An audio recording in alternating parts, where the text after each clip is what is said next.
Whoa there, Pete. Are you feeling all right there, pal? No. Why? Isn't that obvious? Well, you do look a little green around the gills.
You know, you really should get that checked out.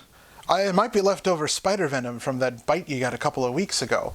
I mean, who knows what kind of long-term effects that stuff might have on your undead physiology. Okay. Well, where do I go? Who do I see? Well, I'm starting to get out all of the Halloween stuff to spook up the castle more than usual. Hello there, boys and ghouls. Welcome back to another episode of Damian's Dreadfuls. As always, I am your ever-so-charming host, LordDamianMacDonovan. And with me here is my trusty first mate, Pickpocket Pete, who is definitely not feeling himself today. Something I think we need to take care of if he's going to help me set up for the season. Either way, we still have a movie to get on to tonight. You see, creeps, tonight's feature film is Attack of the Giant Leeches, another cheap B-movie from 1959 about, well, giant leeches attacking people in the Everglades of Florida. I just hope the recent hurricane didn't dredge any up. And while the effects are silly and the plot's a little played out, the film is blissfully short. In fact, Attack of the Giant Leeches is only about 62 minutes long.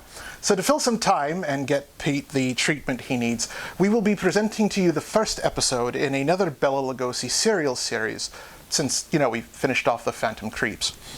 This time, the series is called The Whispering Shadow. In it, Bela Lugosi plays Dr. Strange. No, I'm sorry, that's Strang, a professor who runs a wax museum whose figures are a little too lifelike. He's suspected of being the Whispering Shadow, a criminal mastermind who controls a gang of thieves and murderers by means of radio waves and television signals. The first episode is seriously longer than the others and any other of Phantom Creeps, so I think it'll be good to fill up some time. In the meantime, Pete, you probably should go talk to Dr. Trent. He is a medical doctor after all, even though he is kind of a treacherous quack. Okay. Pete leaves. Well, while Pete is getting his checkup, I will leave you boys and ghouls in the capable hands of Professor Strang. Here on Damian's Dreadfuls is Chapter 1 of The Whispering Shadow, The Master Magician.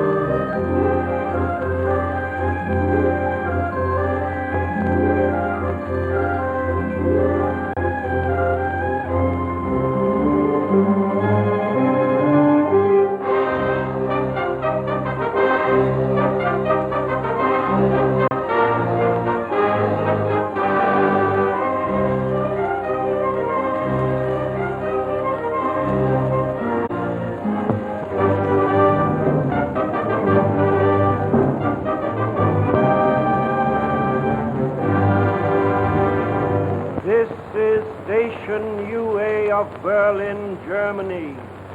Empire Transport and Storage Company of Berlin.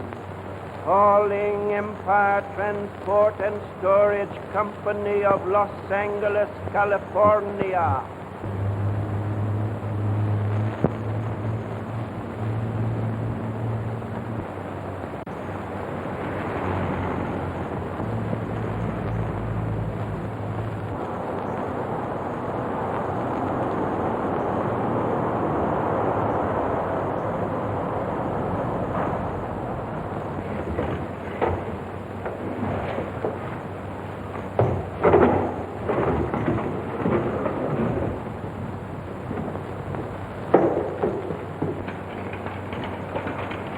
Is that thing going on my truck? Yep. Then you can get another driver. I'm through. Say, what's the matter with you, Murph? We've had 4 of our trucks wrecked in the past month, haven't we? And every one carried one of them hoodoo statues. Well, this is a fine time to lose your nerve. I can't help it. And I've got a strong hunch the Whispering Shadow is going to strike again. I'll take the truck out, Jack. What do you say? I'm not afraid. Makes a lot of difference when it's your kid brother, don't it, boss? Well, Thanks, Jack. Oh, wait a minute, Bud.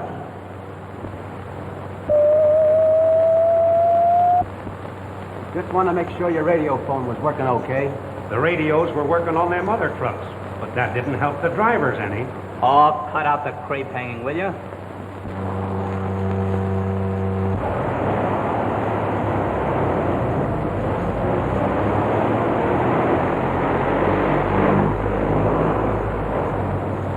If anything happens to that kid, Jack, remember, I tried to warn you.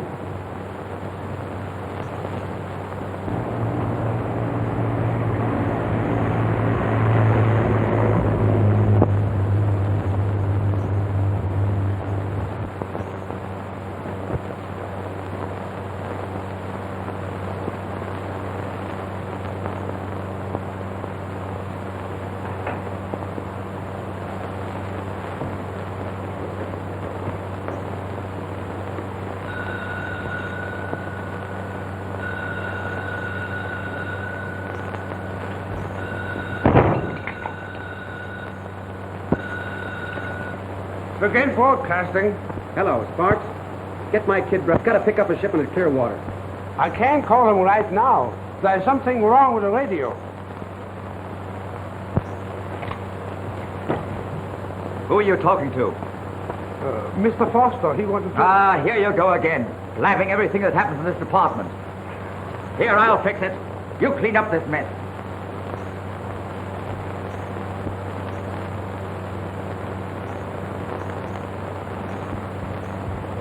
What's the trouble, Steinbeck? What's the matter with the radio? How soon are you going to have it fixed? I don't know. My equipment is all right. There seems to be some outside force interfering. Outside force? The same thing happens every time there's an attack on one of our trucks. That means the Whispering Shadow's going to strike again. And my brother is on that truck.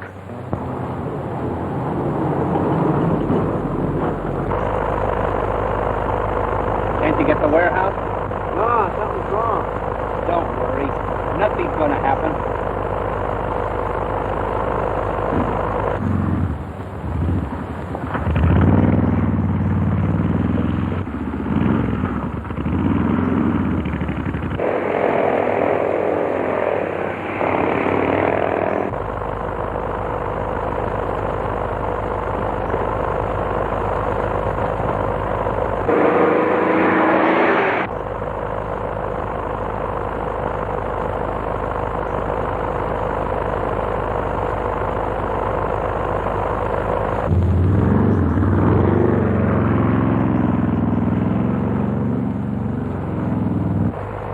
Looks like he's after us. Get ready, Gus.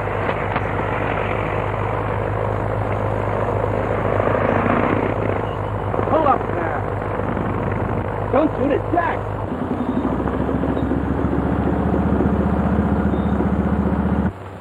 Gee, Jack, you sure gave us a scare. What's wrong? Nothing, I hope. But we're playing safe.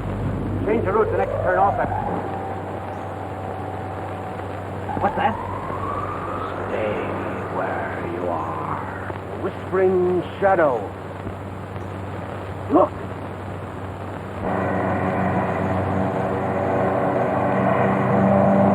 It's a trap.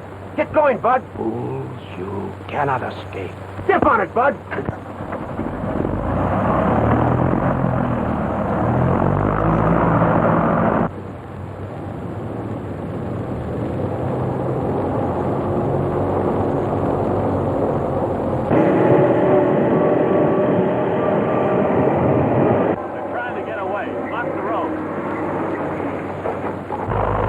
Hit him hard, Bud.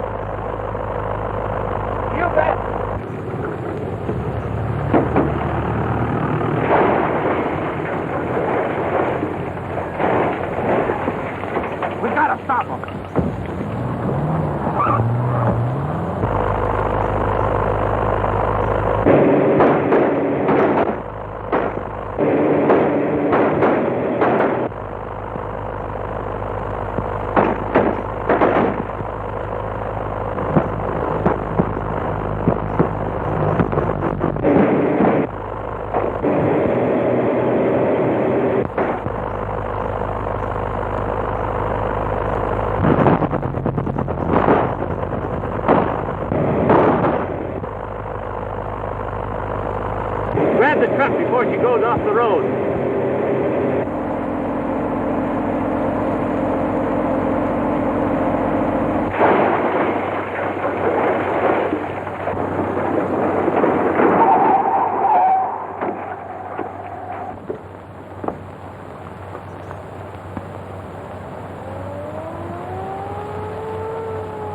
Please.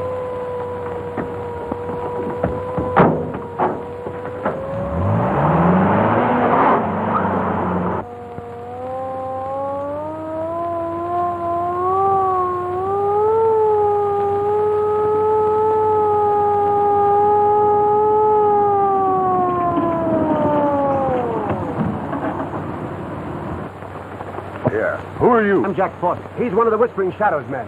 They attacked another of our trucks and killed my brother.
Shadow. You caused to fear my anger, you cowards. Through your failure, Kruger is in the hands of the police.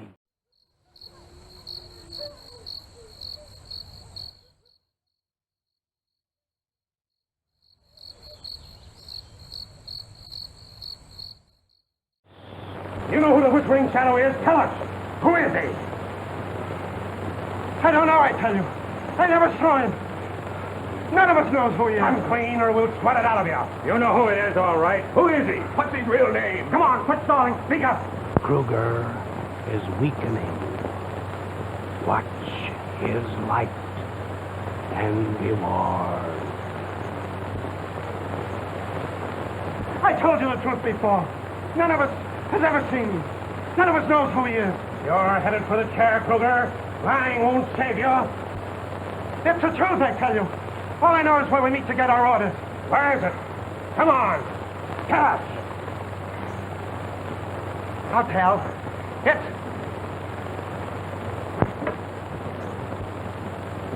Kruger talked too much.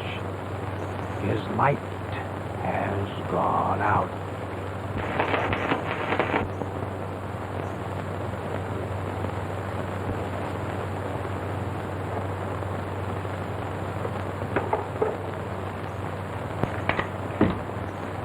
Well, the chief's coming up, and Robert Raymond's with him. You mean the famous criminologist? Yeah, passing through town and dropped off to see the chief.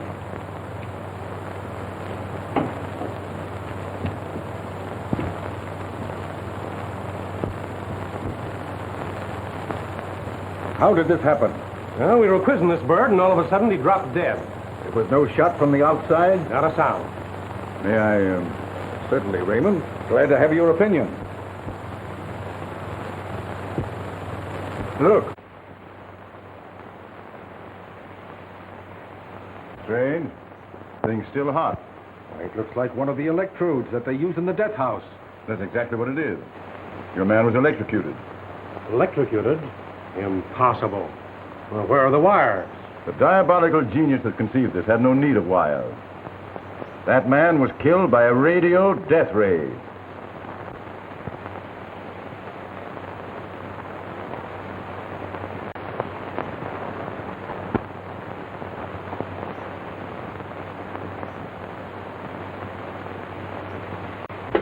You say your radio has been put out of commission every time one of these attacks occurred. How does your operator explain that, Mr. Bradley? Mr. Steinbeck is in charge of the radio room. I'll let him answer your question. There's some strange influence cutting across our terminals that prevents us from broadcasting. Well, I beg to differ with you. I was in the radio business before I became vice president of this company. And I believe this so-called outside influence is an inside job. What do you mean by that, Jerome? Possibly Mr. Jerome is right. On more than one occasion, I caught him secretly fooling with the radio. Is this true, Jerome? Well, yes. As I told you, I know something about radio, and I have tested the equipment now and then. Has it ever occurred to you, Mr. Bradley, that the attack of the Whispering Shadow began about the time Mr. Jerome bought into this company? Mr. Bradley, I'll not remain here to be insulted by a subordinate whom I have reason to suspect. If you've anything to say to me, I'll be in my office.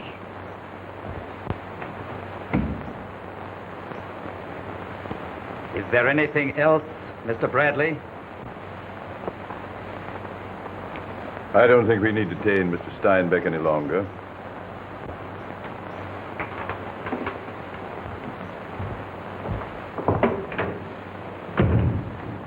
Can you think of any reason why these attacks should be directed against your company, Mr. Bradley? None. No competitor who would like to see you driven out of business? We are unique in the field. Your losses must be considerable. It's not our losses that worry me. It's fear for our employees.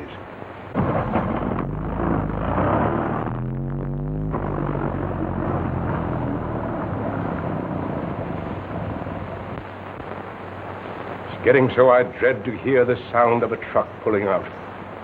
I know its driver may never come back. If I only had some clue, however slight, to start unraveling. There's one strange thing in connection with the attacks. Every truck that's been wrecked was carrying a waxwork from Strang's House of Mystery. Strang? You don't mean Professor Anton Strang, the magician? Why, yes. Do you know him? Only by reputation, and that's bad enough. I'll contrive some means of paying him a visit. But that's easily arranged, and he'll never suspect you.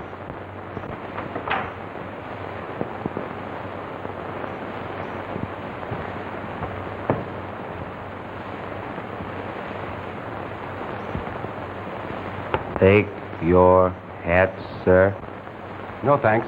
Where's Professor Strang? Take your hat, sir. Pretty lifelike, isn't it? Take your hat, sir. You're standing in the spring that operates it.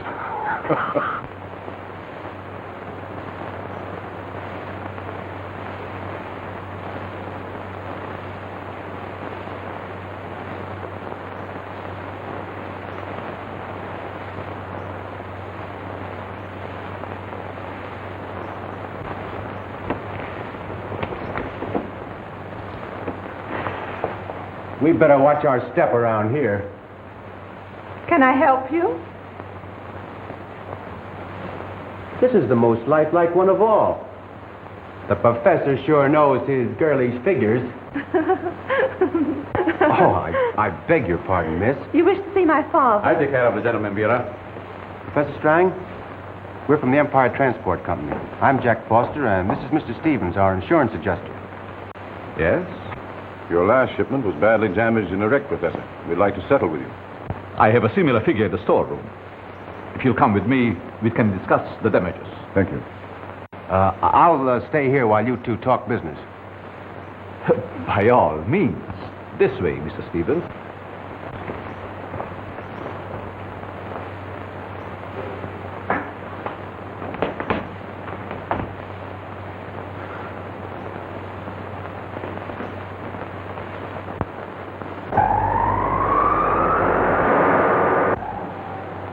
Excuse me a minute.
These little playmates of yours get kind of rough, Professor. My dear Mr. Foster, I can't tell you how sorry I am. I hope you're not badly hurt. What's happened to you? Rather a nasty wound you've there. You better take you to a doctor right away. Oh, I'm all right. It's only a little bruise. We can't afford to take any chances. Let me call a taxi. We've a car outside.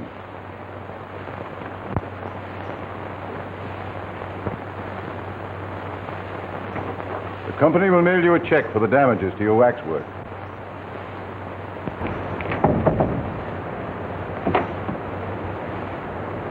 Then what's the idea? I was just on the point of finding out something. You wouldn't have found out a thing. It was Strang who struck you down. Lucky he didn't kill you. Then we're on the right track. I wish you hadn't done it, Father. I'm afraid that as sure as the justice suspects you. I know it does. Look at this. Doesn't know I took it out of his pocket. Mr. Robert Raymond, the world-famous detective.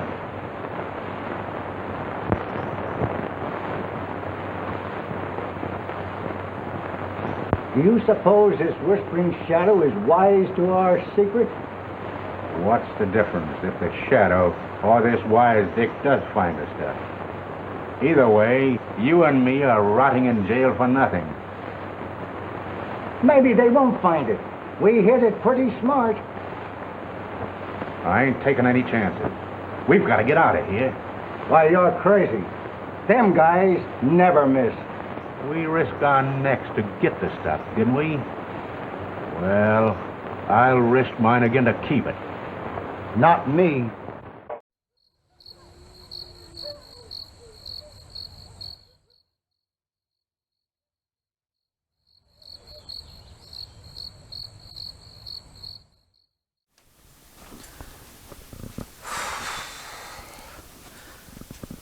All right, Doc. The captain said I should come to you to see what's wrong. I'm interested in your reasons for this, I don't feel all that bad, but I definitely got a stiff neck. And the rest of my head is starting to feel a little bloated. And I'm obviously a different color. Amusing. Would you care for a sedative? No thanks, I'm good. Well, what's your diagnosis? Hysteria. I don't think so.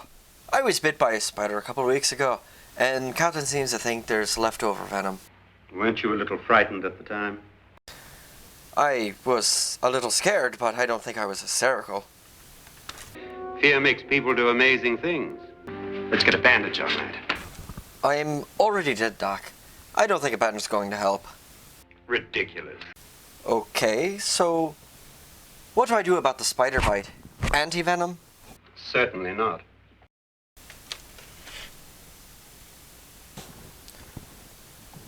Leeches.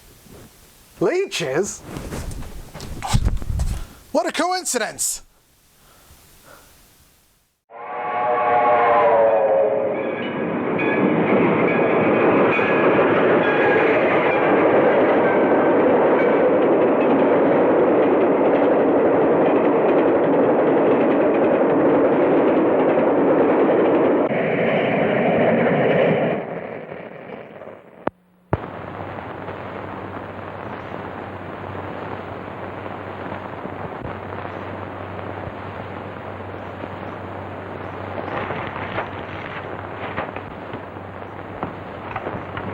Bring it in, boys. Be careful with it.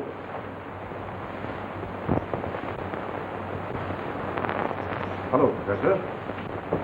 We have no further use for this after settling with you, so thought you'd like to have it. Put it down right there. Thank you very much. Don't mention it. I'm glad to have been of service to you. Good afternoon, Miss Strang. How do you do?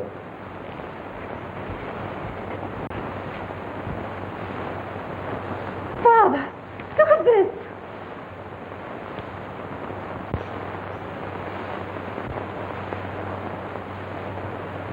There's only one reason why he would take such a risk. I must take equally desperate action. What are you going to do? I'll strike at the warehouse tonight. But, Father, think of the terrible risk. Oh, you must be careful. Nonsense. It's any risk too great. And the price is the world's richest collection of jewels. Father, please listen to me.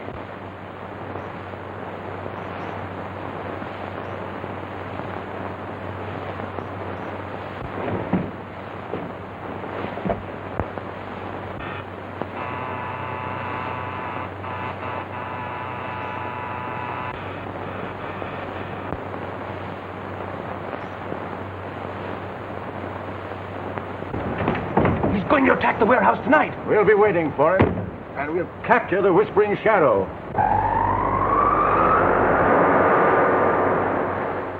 You all understand my order. We understand. Remember, they will be on the lookout for us. The place will be well guarded. Nothing must go amiss. I will be there.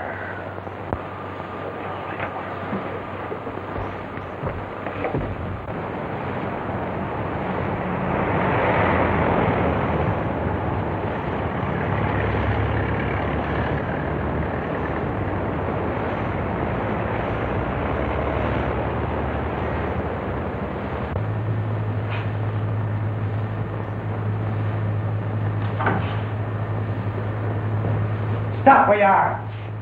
Well, what's the meaning of this? That's all right, Bill. Let him pass.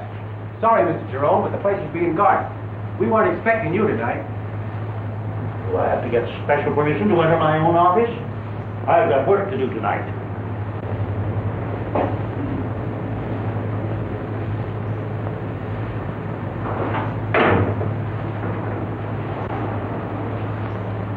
Does he usually come here at night? I've never known him to before.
Check in at Portland for transshipment. Okay, 34, that is all. Calling truck 42. Calling truck 42.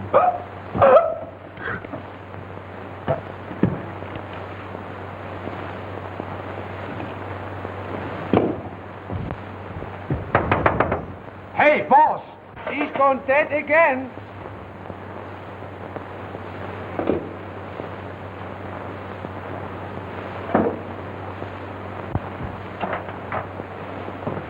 I thought I told you not to interrupt me. But it's that same interference, the Whispering Shadow. Shall I call Mr. Raymond? No use alarming anybody until we are sure.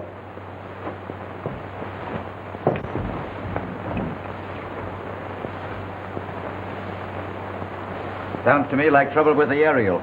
Get up on the roof and take a look at it. Yes, sir.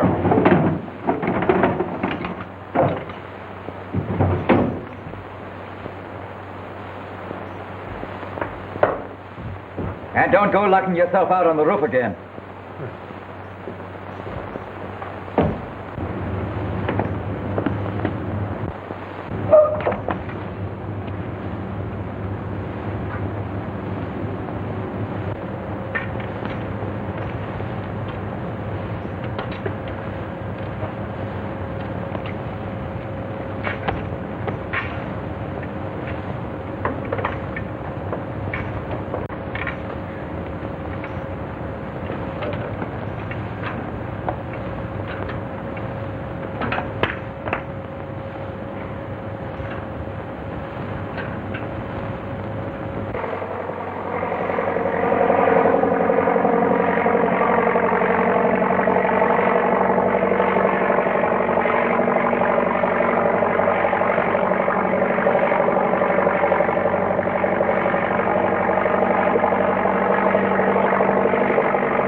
Everything's working as planned. The door's open.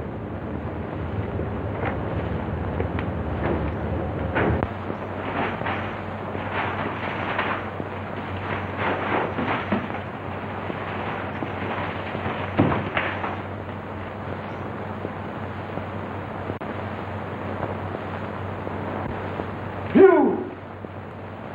Give me that package. Keep away from me or I'll shoot. You hear me? Oh, Mr. Raymond! Mr. Raymond! We just found the watchman tied up in the basement. Whispering Shadows, sound the alarm.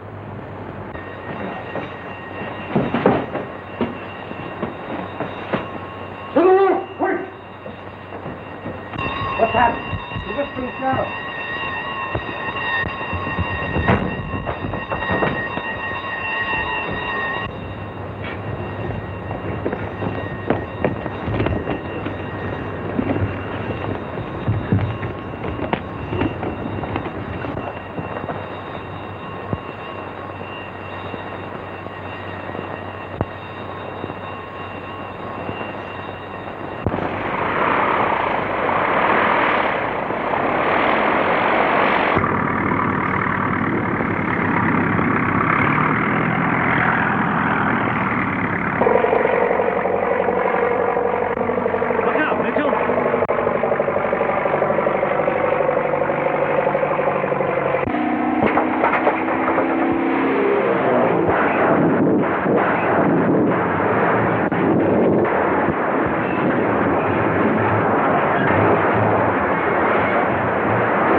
Welcome back, creeps.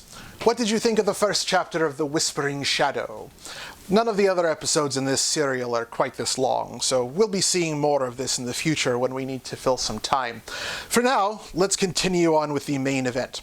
Tonight's feature presentation is Attack of the Giant Leeches, produced by Roger Corman's brother Gene and directed by Bernard Kowalski.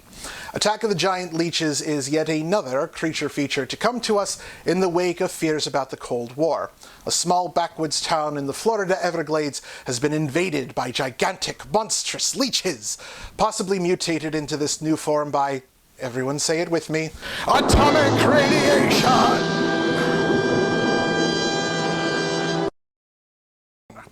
Possibly from nearby Cape Canaveral. Wait, do they even use nuclear power at Cape Canaveral? Do I need atomically radiated leeches? Or will any old leech do? Well, I don't really know, Pete, but I think I have an idea. See if you can get in touch with a man named Andre Toulon. Anyway, the film stars Ken Clark, Yvette Vickers, and Jan Shepard. We even get an appearance by Michael Emmett, who you will recall appeared on our show last season in Night of the Blood Beast. Released by American International Pictures 63 years ago this month, here on Damien's Dreadfuls is Attack of the Giant Leeches.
Wait a minute.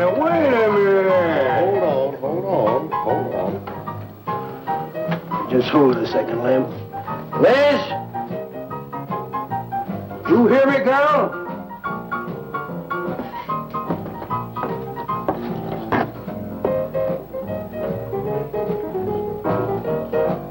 What do you want now?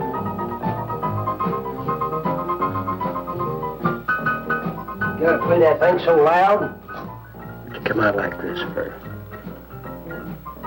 Oh, don't bother me. Liz. Someday I'm gonna give that she-cat a whopping she's been asking for.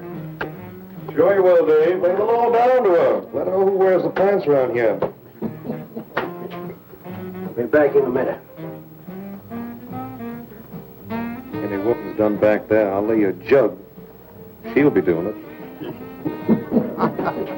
Come on now, Lem, and tell us about that thing you killed out there at the swamp, will you? Yeah, Lem, let's hear the rest of that. Like I was saying, I put 5 slugs into that critter before it went under.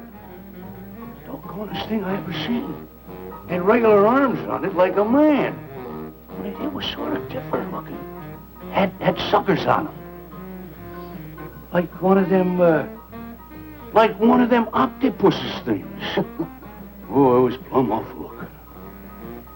Lem, you sure that critter wasn't pink? Oh, I told you before it was sort of gray looking. Well, laugh if you want. But that thing weren't nothing nature put out there. Oh, sir. And it weren't no freak gator neither. I've been poaching this country for 40 years, and I ain't never seen nothing like it.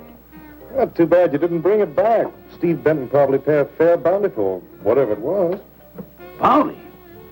I wouldn't touch that critter for all the money he ever made. And if you seen it, you wouldn't either. You better take it easy on this stuff. You looking kind of peaked. No. I'm gonna clean my otter lines out before morning. Lem, I think that critter's a ghost of one of those otters you've been poaching all these years, coming back to haunt you. Well, if that's so, you fellas will see it right quick yourselves.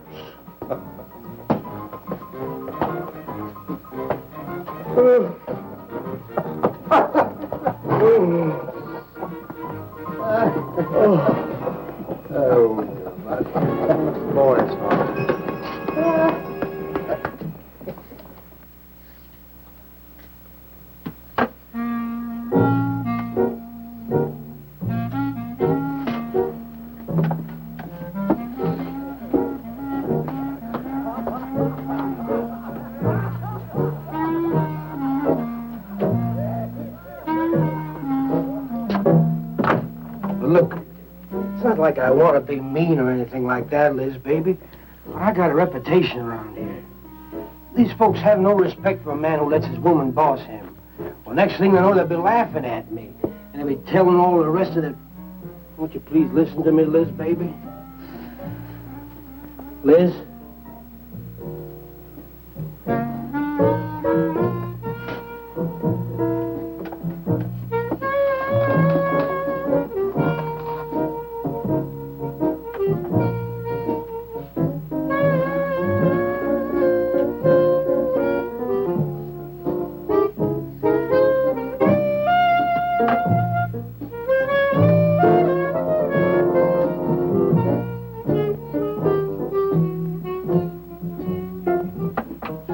Looking at me like that. I'll look at you any way I want. You're my wife.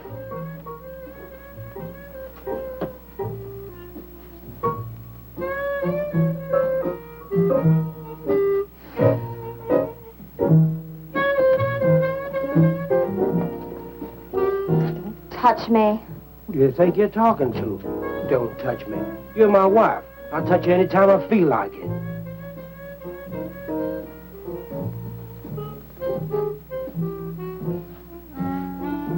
Where you going?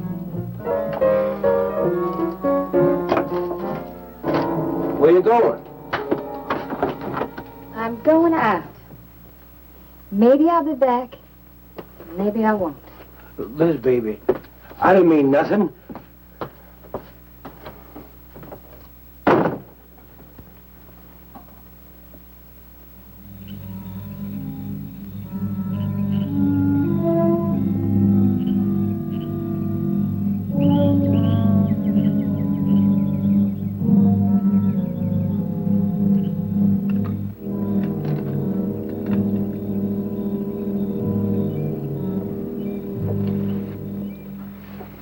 The young one in that last trap. I had to kill it.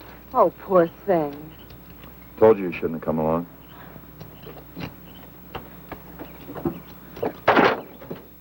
Well, I can understand hunting an animal, but making it suffer in those traps, it's horrible. Well, these poachers know the swamps like the back of their hands. But I'll catch one of them in the act some night and put him away for 6 months. Meantime, I'll have to be satisfied confiscating their trap lines. If you lose enough traps, it won't pay them to keep trying. Well, be careful, darling. These people aren't like other folks. You know, they'll try and get back at you. Let them try. Steve, you're a stranger here. They've lived this way for generations. One man isn't going to change them overnight. You're a real worrywart. Oh, I'm serious, Steve. They can be dangerous. Okay, I'll be careful. You just stop worrying.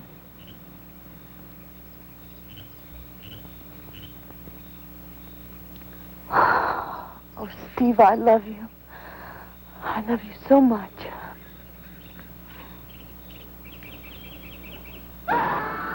What was that? I don't know. You get in that truck and lock it up.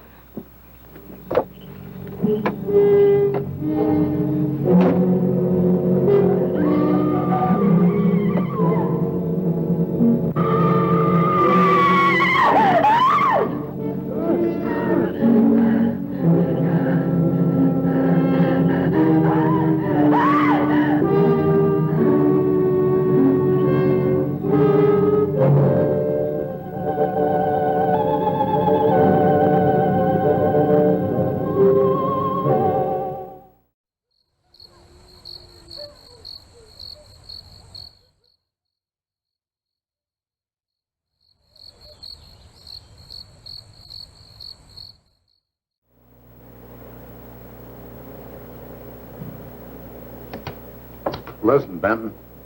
The coroner ruled that Sawyer died by misadventure. Now, as far as this officer's concerned, that's the end of it. But, Sheriff, I can't see why Look, if Lem was killed by anything human, I wouldn't need you to tell me my job.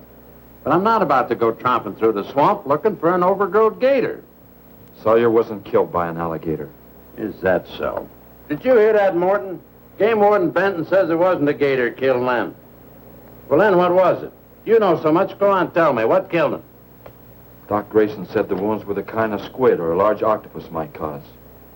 Oh, sure. And did Grayson explain how a saltwater creature happened to be 30 miles inland living in clear water? Stranger things have happened. I know. Look here, Benton. You work for the state. Now, why don't you keep your nose out of county business? Is that clear enough for you? Oh, go soak your fat head. What was that you said? I said go soak your fat head.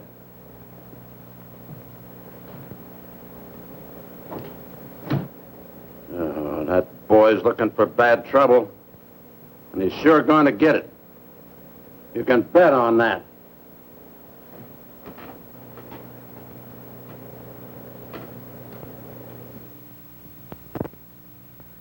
So you see, the octopi uses its suction discs to hold its prey.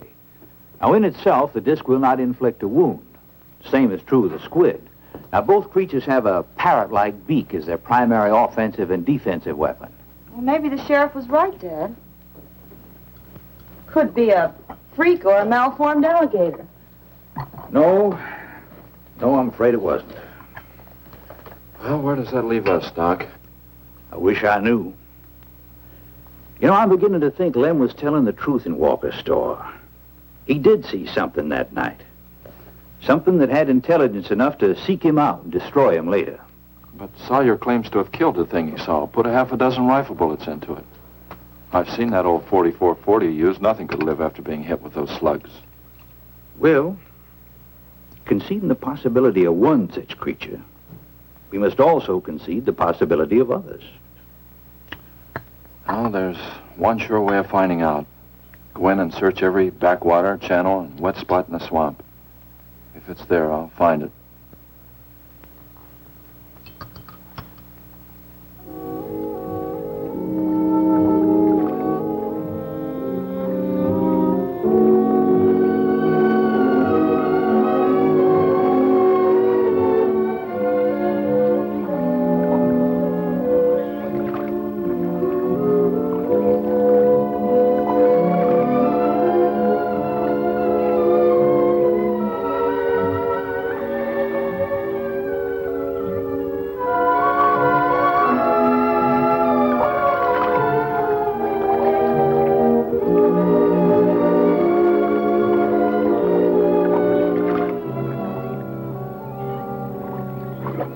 Quiet around here.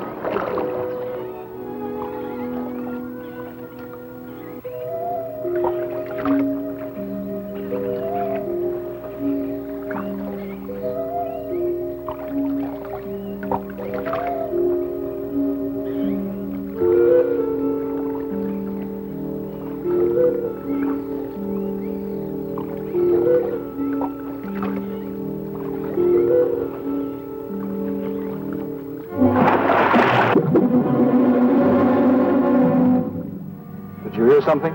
Yes?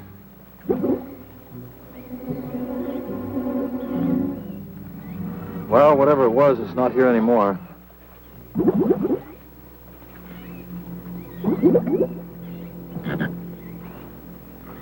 Do you want some coffee? Yeah, thanks, son. An army could hide in here and never be noticed. Well, one did. What? The Seminoles under Osceola in the 1830s. Took the U.S. Army 2 years to round them up. Oh, I remember reading about Osceola in high school. 2 years. You've only been at it 2 days, and I feel worn out. Well, you might as well keep on looking around.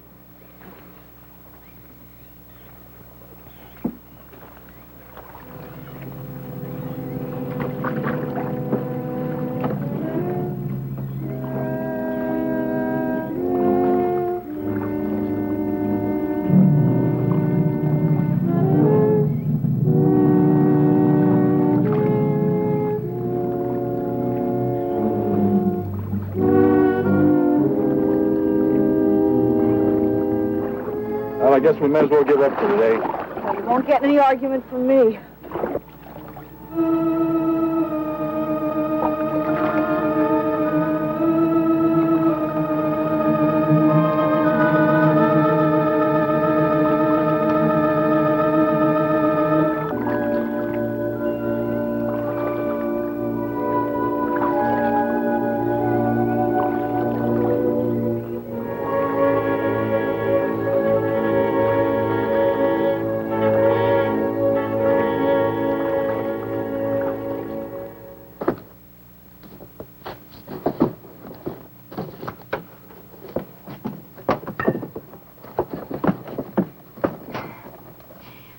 I'm asking you for the last time, Dave Walker.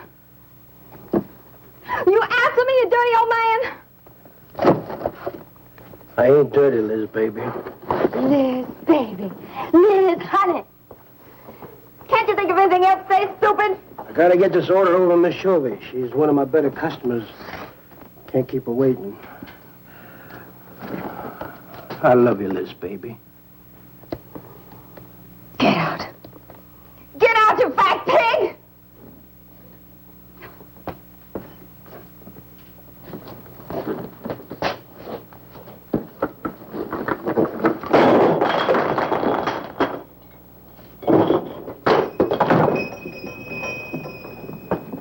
You, have some trouble, Dave? You know women, Cal. Gotta get the hair down every now and then. You sure do know an awful lot about females. I gotta hand it to you. I can't stand here jawing, Cal. Gotta get this order over to Miss Shovey. What's she letting the hair down about this time? Well, ever since Lem got herself killed, she wants me to sell out and move into town. Don't you let her bamboozle you, Dave. You keep her right here in the store. After all, the place wouldn't be the same without you around. Thanks, Cal. I better get going. See you when I get back. Yeah, I'll be around.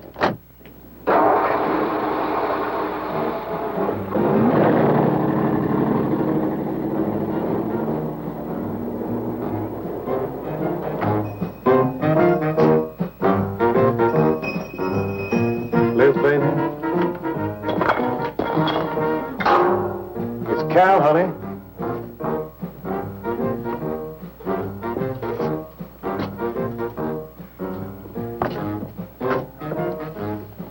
You want something, Cal?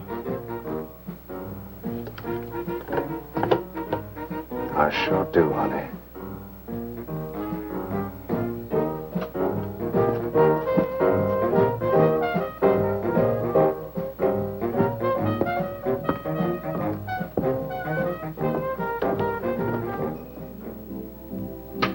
Tired? Oh, I'm dead. Me too. Come on over here.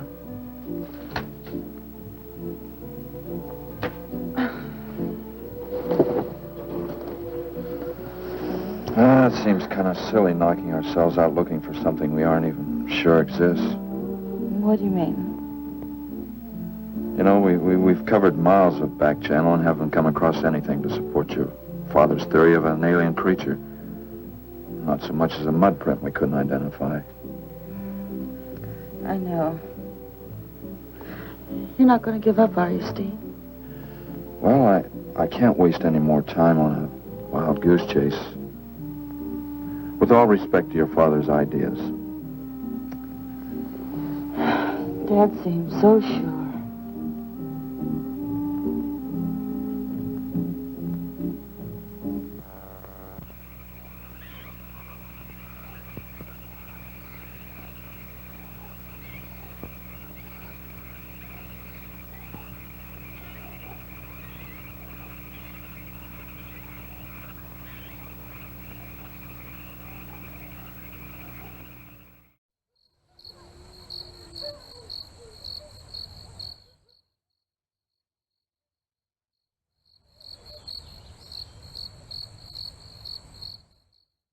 And 5, 4, 3.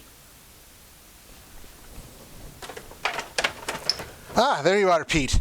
You were able to get the leeches from Monsieur Toulon? Hi, Captain. But you don't want to know what I had to go through to get them.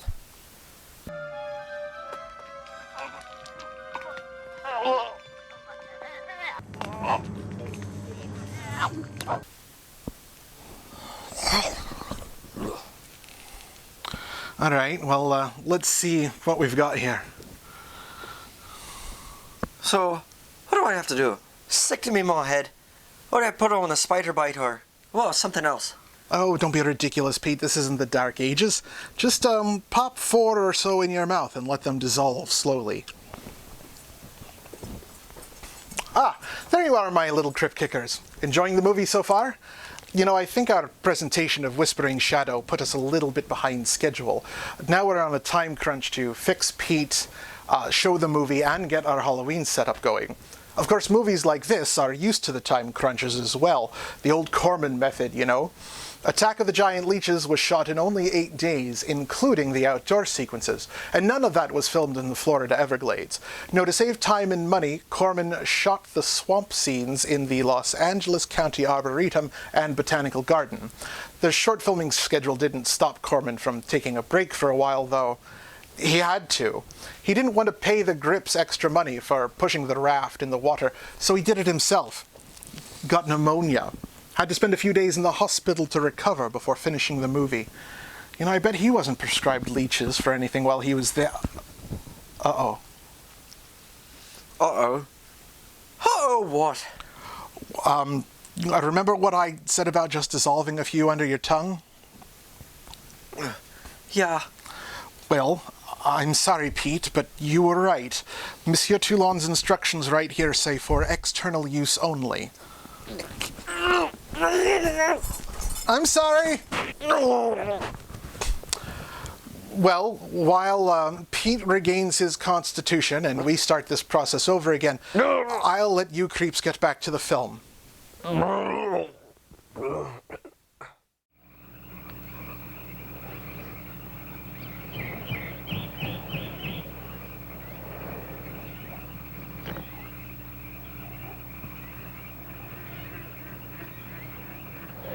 You're some woman, Liz. I reckon I never met a woman like you before. You really like me, Cal? You kidding? No, I didn't hurt you now, did I? Just so strong. I like a man that's strong. Well, you sure picked a doozy, that man, Dave. I don't think he's got a muscle in him. Just a big piece of flab. Oh, honey, I didn't mean anything against you.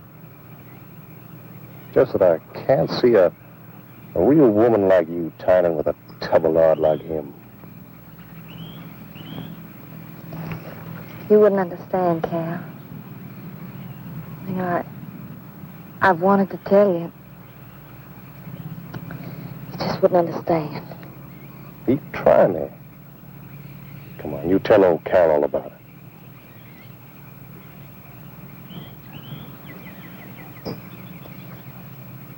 You wouldn't think bad of me?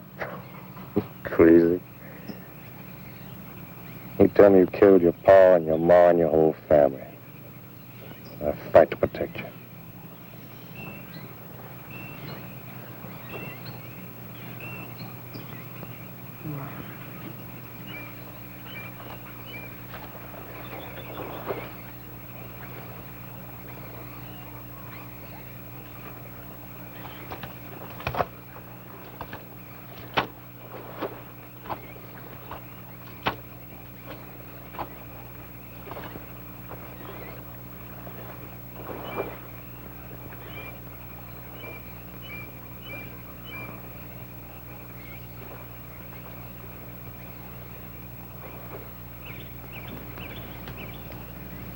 first husband was a no-good bum.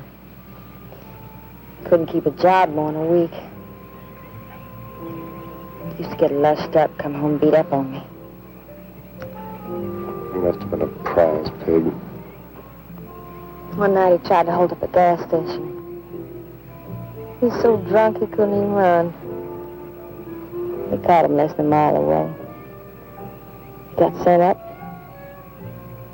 I got a divorce. It's rough. After 3 years working in a lousy beanery, I was ready for the first guy that said a nice word to me. It was Dave. That's it.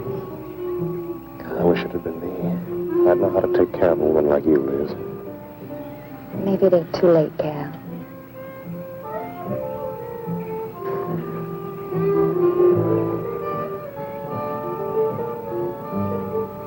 You're wrong, woman. It's too late for the both of you. Get up. Come on, get up. Now, look, Dave, I know what you're thinking, but... I got double large shot in this here thing. You got 2 seconds before I pull the trigger. No point getting riled, Dave. Wasn't my fault.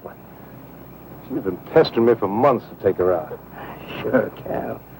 I understand. Get her up so I can get a better look at the lion, little tramp. Come on, get her up. Come on, get up. Cal, no. No, he'd kill me. He'd kill me. Jumping. When your husband wants to take a look at you. You walk all the way, Dave? One more step and I'll blow your plumb in two. Get over there. Now, David, ain't as bad as you think. Shut up! Tramp. What are you going to do? You'll find out soon enough.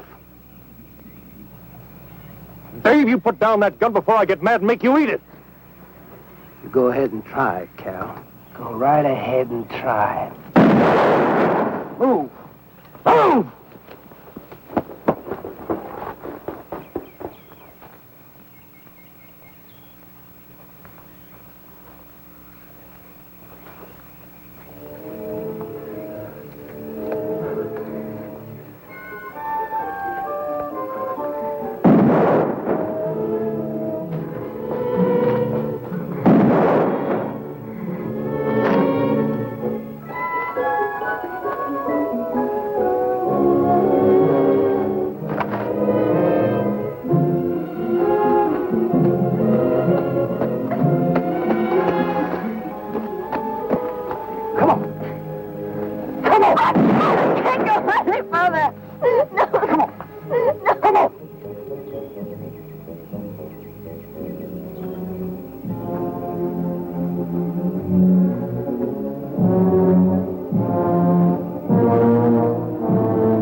Until you drop!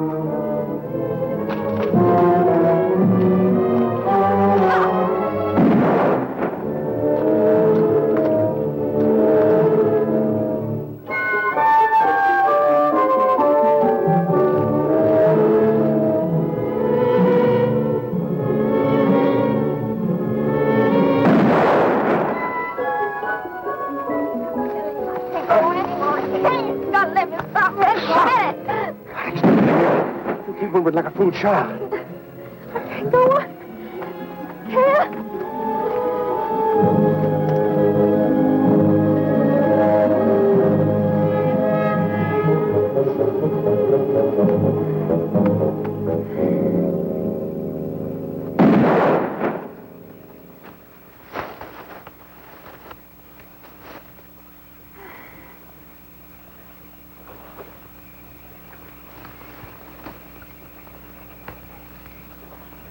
Come on, keep going. Dave, please, you gotta listen.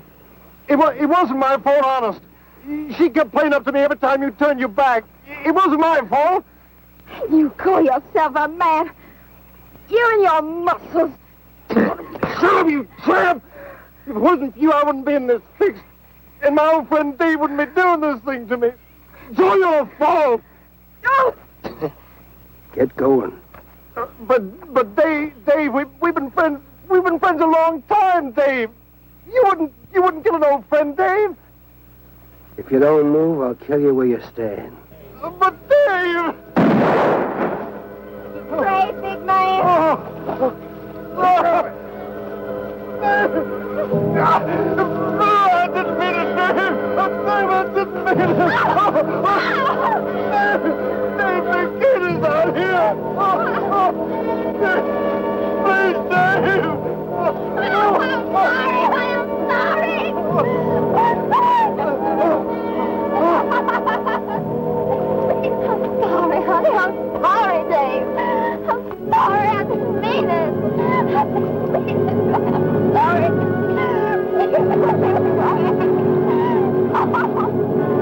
You think you learned enough to stay away from a woman, Carol? Hey, anything, Dave!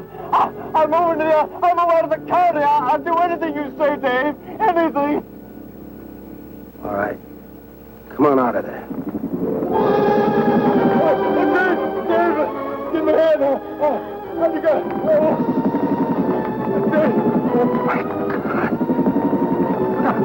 Look out!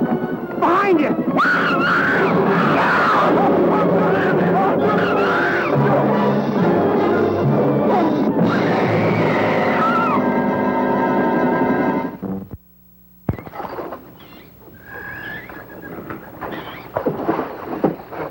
There ain't nothing down here, Sheriff. Well, I'm getting tired of this. Come on in, boys. Well, if there was any bodies out there, we'd have found them. I want some straight answers, Walker. And don't give me any more of that crud about monsters, either. Where'd you hide them after you killed them? I told you the truth, Sheriff. I didn't kill them. I just wanted to scare them good. I loved my Liz. I wouldn't do anything to hurt her. I loved her. Sure. You loved her. That's why you chased her through the swamp with a shotgun. Come on, Walker. Where'd you hide the bodies? Won't you believe me? It was some monsters. They... Take him out of here before I lose my temper. My Liz.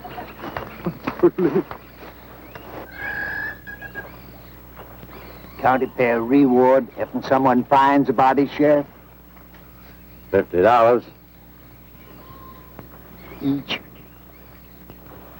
Yeah. You know, I never thought that of old Dave. Of course, everybody knowed that Carol and Liz had a hankering for each other. Everybody but old Dave. Darn fools. Grappling out there in the middle of the water. If them bodies are still in there, you can bet some old bull gator's got 'em stuffed in his cave under the bank, letting 'em ripen up for a few days.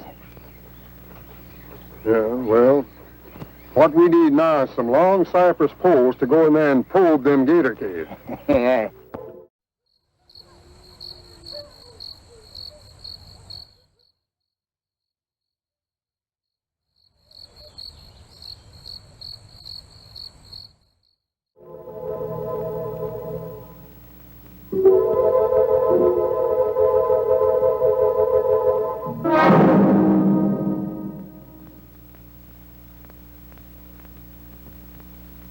I'm sorry, Doc, I can't do it. I'll have to do it myself. Wouldn't want to have to arrest you, Doc, but I will if I find you near the preserve with any explosives. Steve. Sorry, Nan, that's the way it's got to be. Steve's right, Nan. It's his job to protect wildlife. What about human life? 3 people have been killed in that game preserve. Doesn't that mean anything to you? Nan, try to understand. If I could be sure something in the swamp was responsible for those deaths, I wouldn't hesitate a minute. We've been together the last 3 days. We didn't see a trace of anything unusual. Not so much as a suggestion of any form of life unknown to us. Steve? Something killed those people. All right, I'll admit Sawyer's death left a lot of questions unanswered. But you can bet your bottom dollar the other two died from Dave Walker's shotgun. Do you really believe that? Figure it out, Nan. Walker admitted chasing his wife and cow into the swamps after he found them together. He shot them and he tried to place the blame on Sawyer's DTs. If Sawyer had told of seeing purple giraffes with polka dot tails, Walker would have claimed they did it. There's one argument against that, Steve. Dave Walker wasn't the kind of a man to hang himself, not even with 2 murder charges against him. I talked with Dave less than an hour before he killed himself. That man was in a state of shock. I've seen frightened men before, terrified men. But I've never seen anything to compare with the horror and the fear in Walker's eyes. Well, he realized what he'd done and he killed 2 people. One his wife. Oh, look, Doc, Nan and I were all over that swamp. And why didn't these monsters attack us? I've been thinking about that. They're probably night creatures. They can't stand the light and they stay down near the bottom during the day. A small charge would stun them, bring them to the surface. Can't buy, Doc. You're pig-headed, Steve Benton. Stubborn and pig-headed. You just don't understand, do you?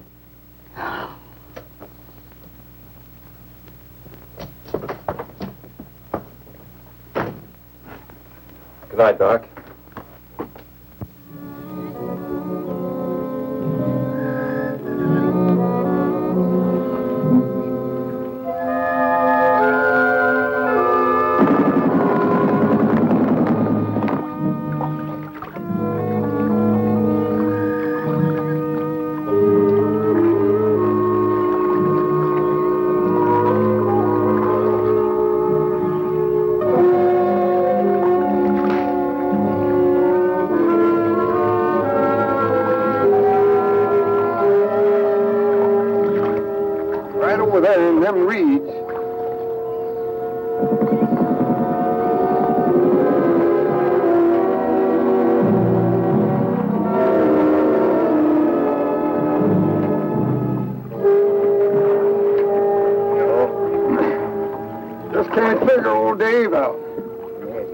Like Cal, what would you do? I hadn't thought of that. Right over there in them reeds is where that big one used to be. Yeah. Caught some good catfish in that hole.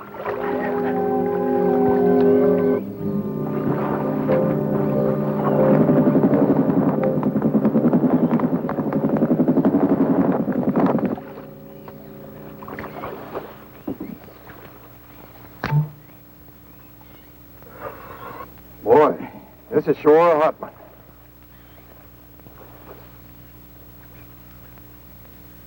Right unseasonable. Sure is funny. Huh? Ain't you noticed anything? Oh, what? We've been prodding around you all morning. Ain't run across a single gator. By rights, this pool should be crawling with him. Sure funny. Yeah, that is funny. I don't like the looks of things. Let's call it a day. Well, now, wait a minute. We ain't pulled the gator holes around the bend yet. You do what you want to do, boy. Just get me on dry land, and right quick. All right. Now, ain't no use getting all head up. Let's go. You gotta quit drinking that moonshine. That's why you're so wrinkled and ugly. We out here. Wild goose chase.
We've been calling, but there's been no answer. Oh, I just got back. What seems to be the trouble? Well, haven't you heard? Old Sam Peters and Porky Reed have disappeared. Come on inside.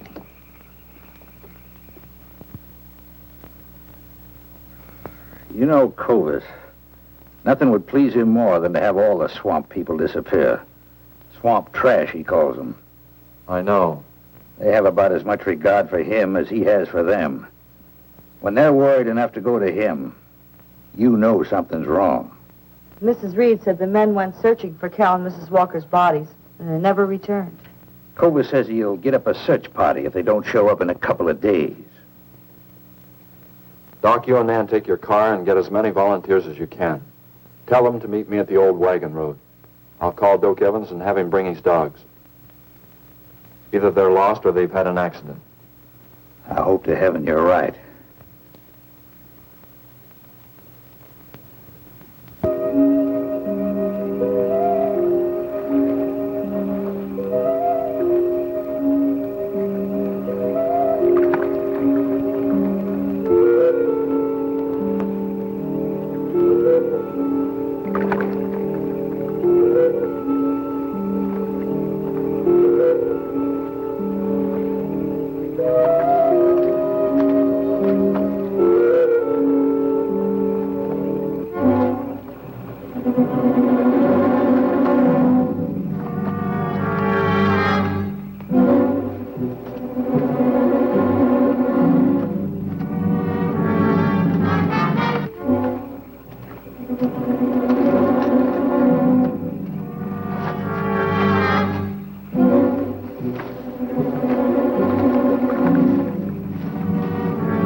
Well, they picked up the scent anyway. Dad, do you think they'll find them? Only the good Lord can answer that.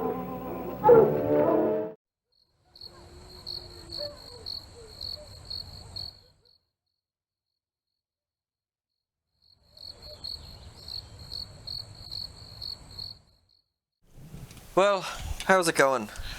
Well, it's too early to tell, but there is definitely an improvement. I think if we leave these things on a little while longer, they'll just siphon all of that coagulating venom right out of you. Right. I've heard that one before. What? What do you get up to on your days off? Oh, and speaking of hearing things before, our audience out there at home might be hearing something a bit familiar as well. Hello again, creeps. You might be getting a sense of déjà vu just from listening to the soundtrack of tonight's feature presentation. You see, Michael Emmett isn't the only thing that is returning to us tonight from Night of the Blood Beast. To save money, as the Cormans were wont to do, the score of Attack of the Giant Leeches has been recycled from that earlier film. In fact, the same music can be heard in yet another Corman production later on as well, Beast from Haunted Cave. Also, viewers old enough to remember her might recognize our sexy leading lady as well. Actress Yvette Vickers actually appeared in Playboy magazine. Yes, she was the Playmate centerfold in July of 1959, only 3 months before this film came out. Of course, I only ever read it for the articles. I'm getting a little anxious. I feel better, but how do I look? Better. Less Shrek, more She-Hulk. I'd leave them on a while longer just to let them finish. And speaking of, I think we should also let our audience finish off the film. Oh, and by the way, in response to your question, I don't get time off. Now that is something I've heard before. And you know what? I think we need to fix that.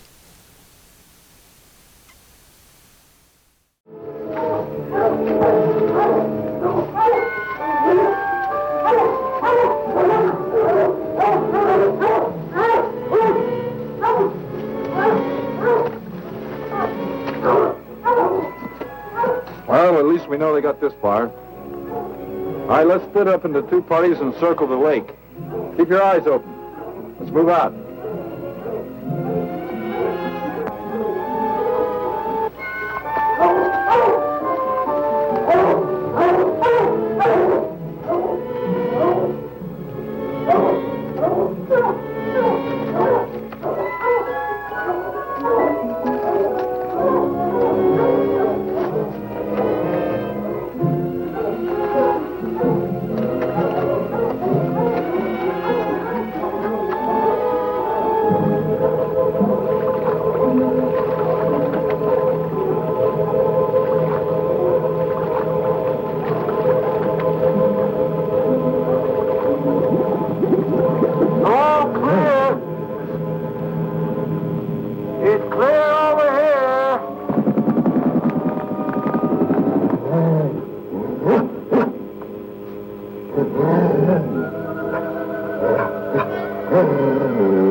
All right, let's keep moving.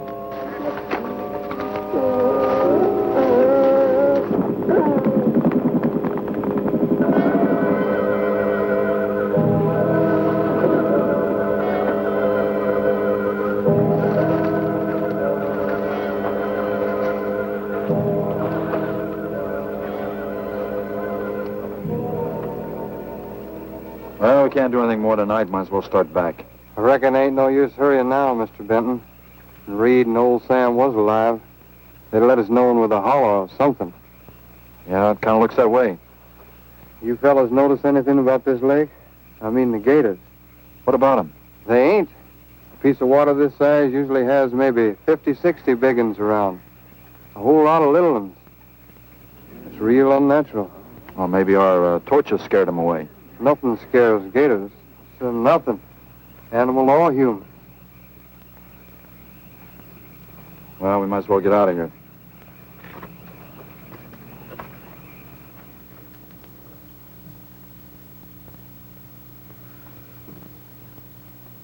You got something in mind, Steve?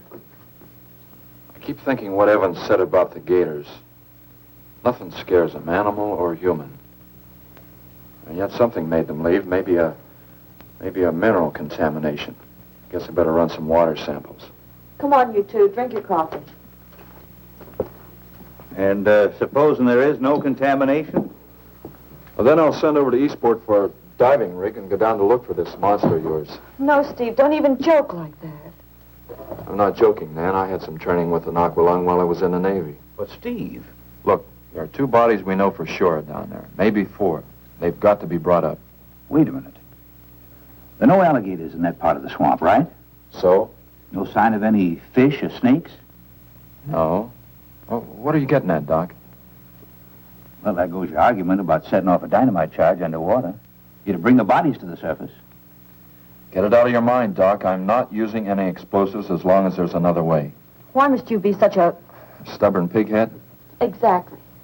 I'll tell you why. Number 1, there's bound to be some aquarian life in that section, even if the bigger forms have abandoned it. Explosion underwater would destroy every living thing and wreck what nature took years to build up.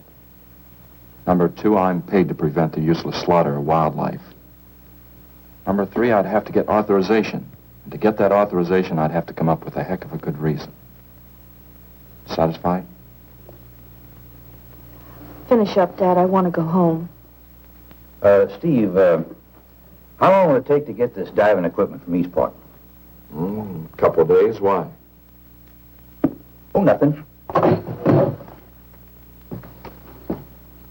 Take care of yourself, Steve.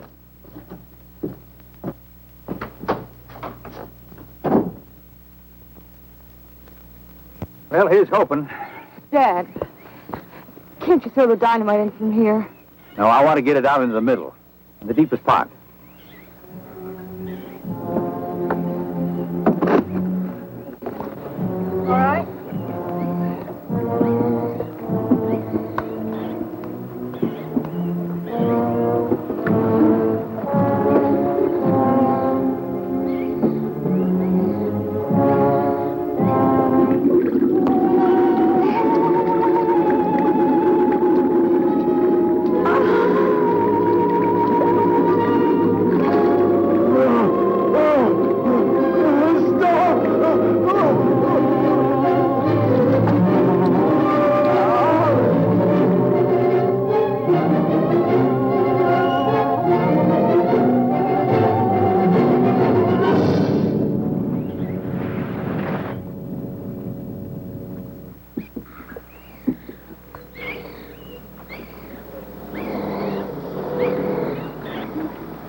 Should go any minute.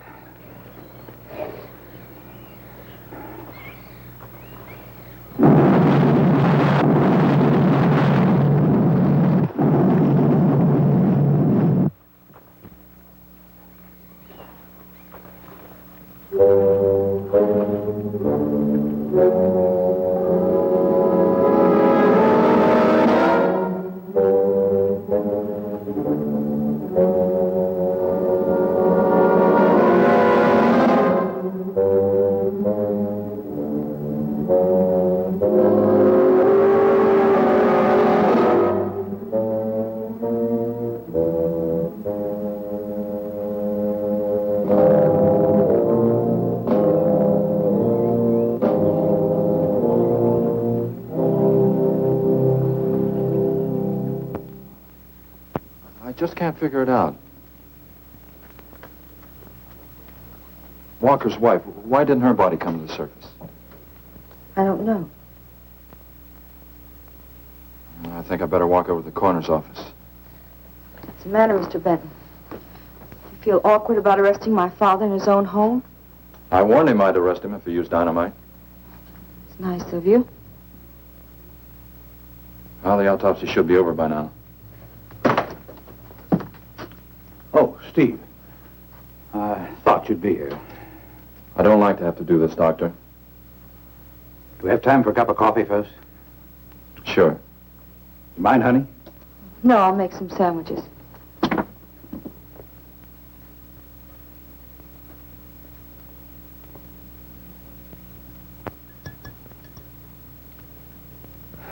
One thing is certain, for all the good it'll do now.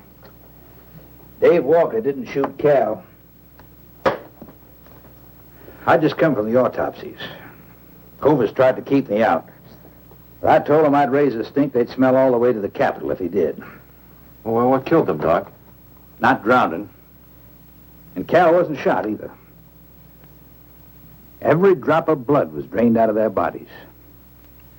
And they had wounds on their throats. Suction wounds. Like a gigantic leech might make. And there's something even more incredible. Now, Cal was supposed to have been killed several days ago. Sam and Reed have been missing a matter of 48 hours. All three of them, as far as we know, were in that lake a minimum of 2 days.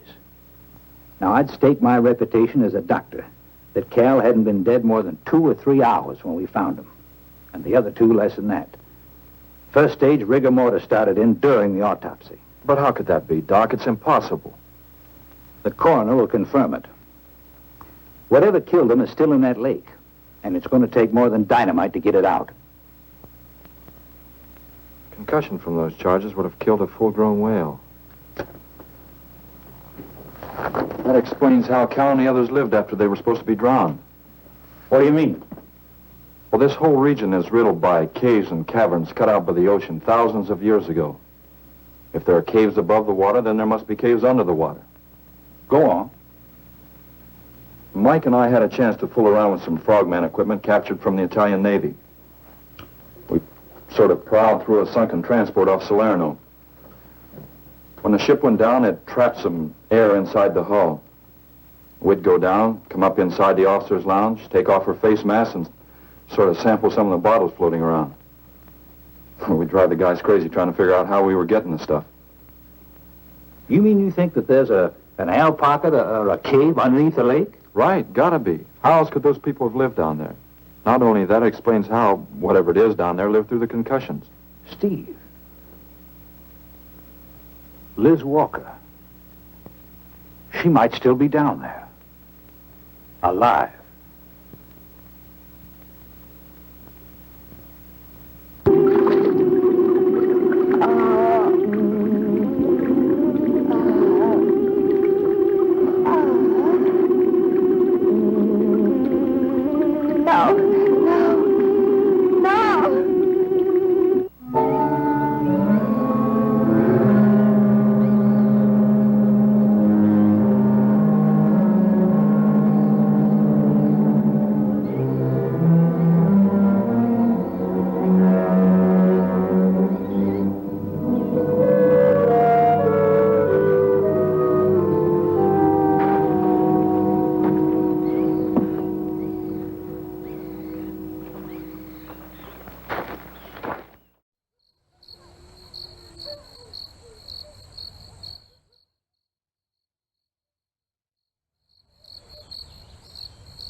Comfortable? Yeah.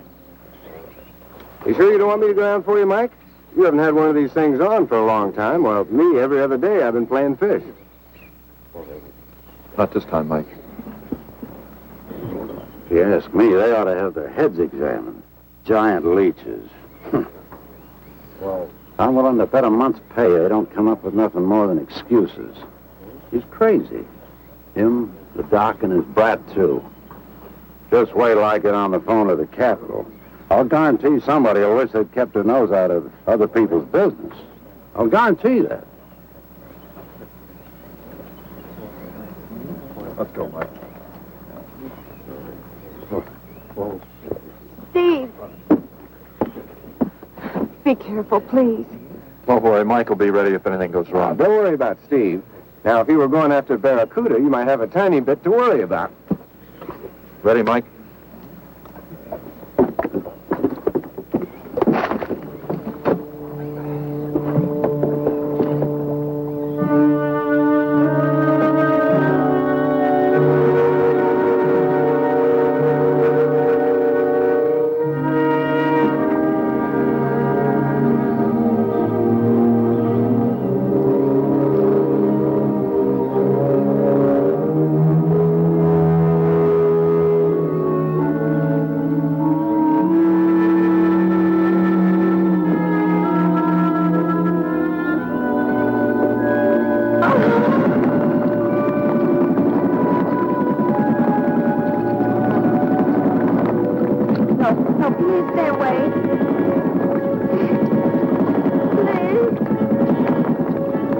Not exactly inviting, is it?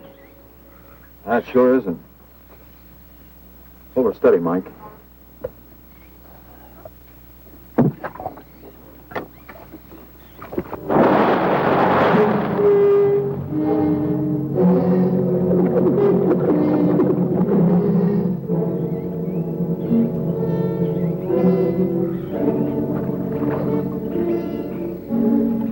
It'll stop anything up to a tiger shark.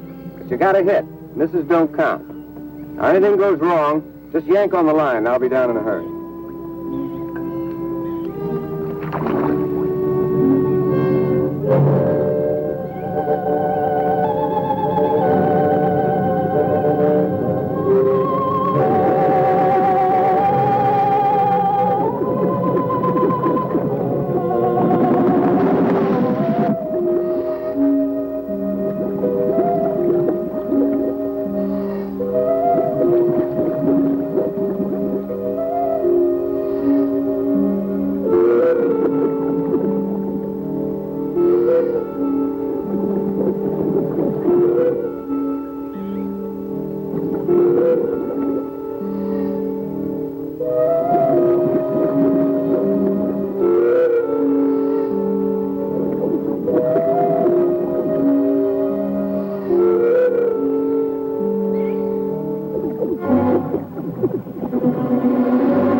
To go down and finish it off for you, Steve? No, thanks, Mike. I think I hurt it pretty bad. Careful now. Anything hurts 10 times as dangerous.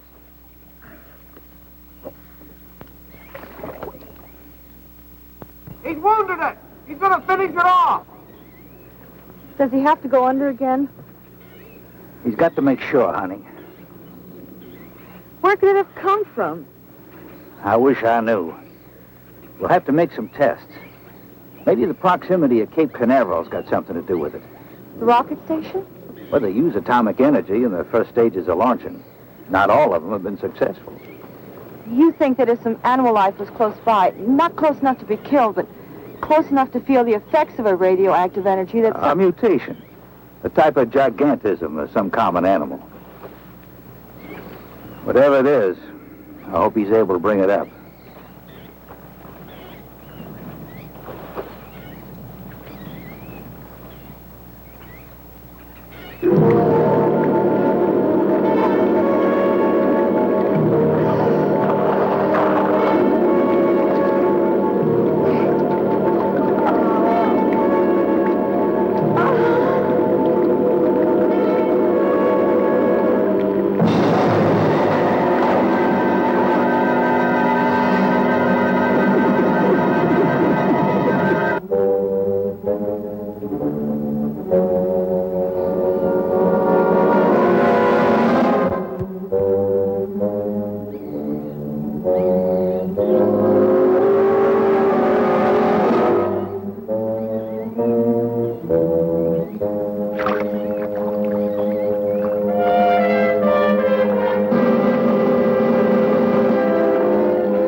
Can't be Liz.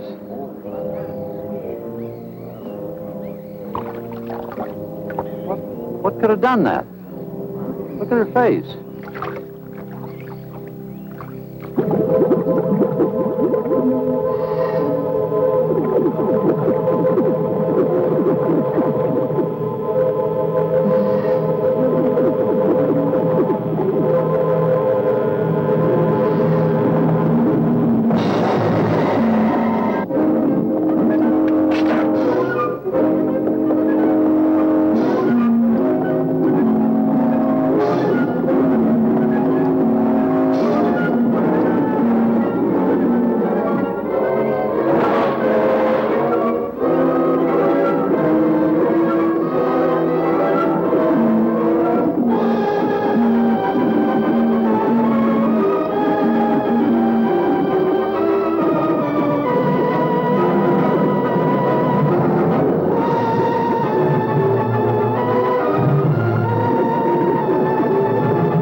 I've been around here for years. I never saw nothing like that before.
There was no sign of them this time.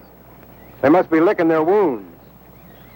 You sure you used enough stuff to do the job, Mike? I used 100 sticks of 40%. Ought to blow the bottom right out. All right, let her go. Oh, no. I've done enough of your dirty work. Help yourself.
Well, Pete, the leeches must have done their job since they all seem to have fallen off by themselves now.